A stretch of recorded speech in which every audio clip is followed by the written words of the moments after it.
Hey peeps, what's up? Munchie here, back with another video, and in this video I'm going to show you how you can turn your Harbor Freight 4-gallon backpack sprayer from a single nozzle setup to a dual nozzle setup like I have over here. So that is the first nozzle, that there is the second nozzle, both of them working like a boss. And all the things, all the supplies which you need are linked in the description of the video. And do note there is always scope for improvement, so learn from my mistakes, and I do mention them at the end of this video so that you do not make those mistakes. And without any further delay, let us get down to business. Another thing, if you want to convert your Harbor Freight 4-gallon backpack sprayer into one which is powered by a battery as opposed to the manual hand pump, I have a separate video for that which can be found in the description of this video, and it is also going to pop up on the top right of your screen right now. So what are the supplies which we need to convert our Harbor Freight backpack sprayer from a single nozzle to a dual nozzle setup so that you can cover more area? So you need a T, and this is 11 by 16 threaded. So this here is a thread 11 by 16, and this is 3 by 8 bar. And next thing you need, of course, is 3 by 8 hose, and then you need a measuring tape, some hose clamps, the new nozzles which you're going to use, and these are the ones which I am using. These are 4.0 orifice, and the brand is Valley Industries. You can use TJet as well because they are more popular. Then you need this elbow kit, and this comes with 2 elbows again from Valley Industries, and the thread here is 11 by 16, but this part is 3 by 8, and I have assembled one of these already, but I am going to show you how to assemble it. So here it is. This is the one which I have already assembled. Then to give your 3 by 8 hose bar some rigidity, you need some pipe. I am using this CPVC pipe which I have, but you can use half-inch PVC as well, and of course you are going to need a half-inch T as well, whether it be CPVC or PVC, and then of course some PVC, cement, primer, all those things. So let us see how to assemble that elbow which we got. You will have 2 each of all these 4 parts. So you're going to take this one, and this is your 3/8 hose, and this is your nut. So you're going to take this, screw it on like so, right? And then you're going to take this mesh filter, put it in like this. You're going to take your nozzle, right? And you're going to put your nozzle in here in this part like so. And then you are going to screw this into place. There it is, easy peasy.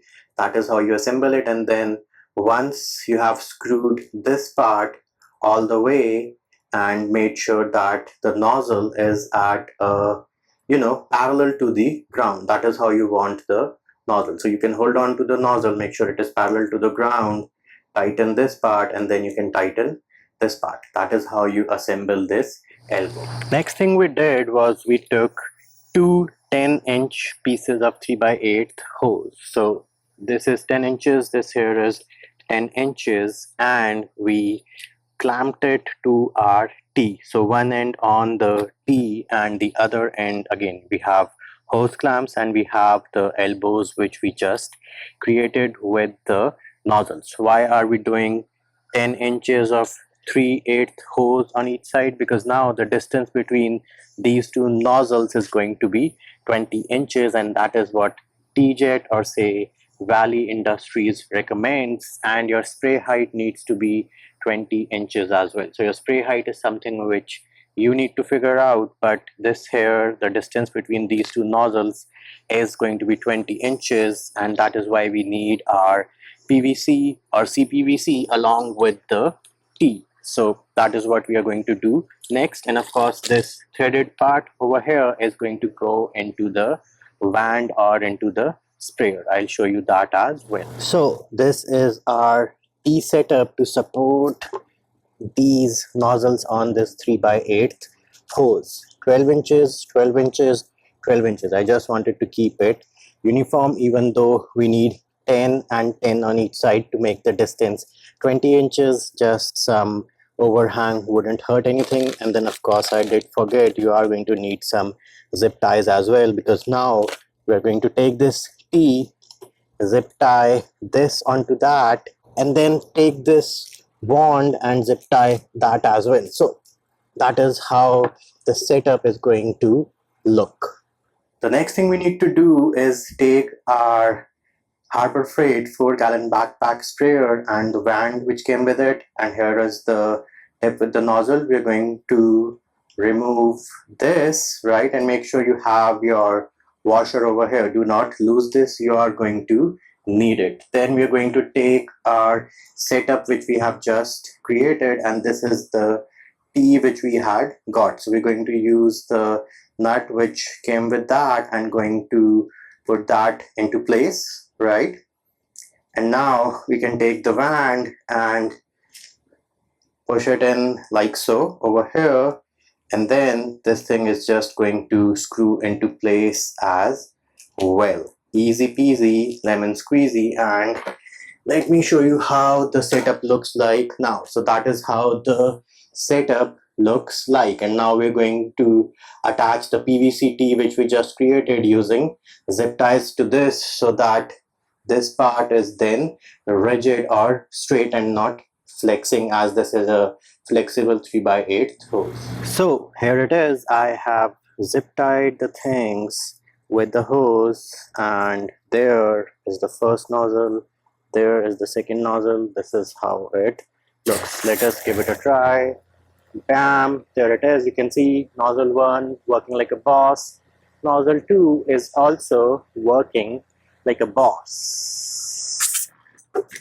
Now, of course, there is always scope for improvement. 1, I would take this piece, run it all the way up till here, because right now with all the weight down there, this band is flexing a lot. So that is one change which I would make. Run this pipe all the way up till here or till here to give this band more strength, because if I lift it, I don't know if you see it or not, but there's a bend in that pipe. Next up, you see that drip over there on that nozzle. If I tilt it that way, there's a drip on that nozzle, and what we need over there is a valve which is going to prevent that drip, because we are planning to spray, you know, your post-emergents, pre-emergents, and you do not want a certain area to have a drip. So if you have a valve in there, then that is going to be helpful. So for your nozzle bodies, look for something with a valve. Another thing which I noticed is you might need a washer. Let me run it and I'll try to show you. Yep, right here you see that drip coming from the top.